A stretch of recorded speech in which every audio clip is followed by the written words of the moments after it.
always played in the attic at my grandmother's house. You see, as a child, I loved playing with my dad's old toys. I would push plastic cars all around the floor until my hands became black with dust. But now I just come up here to look at everything everyone's left behind. In the corner of the attic was a small dresser. I pulled out each of the stiff drawers and glanced inside. The top two held nothing special, but the bottom one was filled to the brim with loose photographs. I sat down on the floor and grabbed a handful. The majority were faded childhood snapshots of my dad and uncles from the 70s. I smiled at the mop of brown hair he used to have and the bell bottoms they all wore. I dipped my hand in again and again, pulling out more and more photos. I studied each and every one of them very carefully.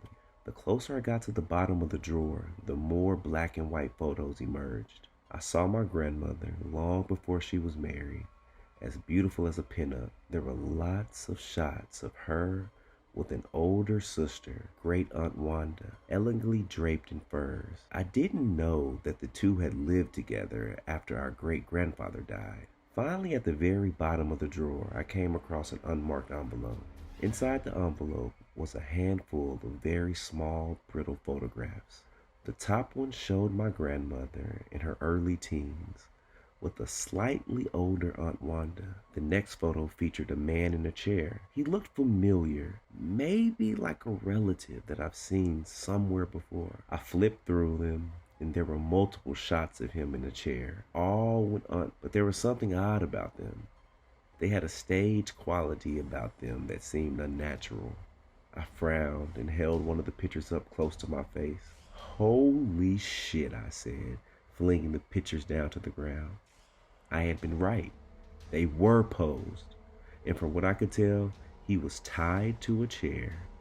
Wanda had started cutting small pieces here and there, an ear here, a finger there, holding each grisly trophy up. Then they got worse. The next few showed a hat pin in each eye, a slit on the face, a bloody stump where a foot should have been.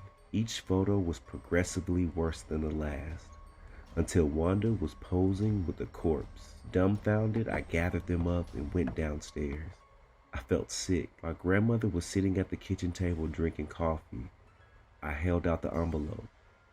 "What's this?" she asked. She took the grimy photos from my hand and thumbed through them. After a moment, she handed them back to me. Someone who hasn't hurt little girls in a long, long time. Shocked, I stared blankly at the tiny snapshots. I was still confused. Did you know about these?" "Of course," she paused. I was the one holding the camera.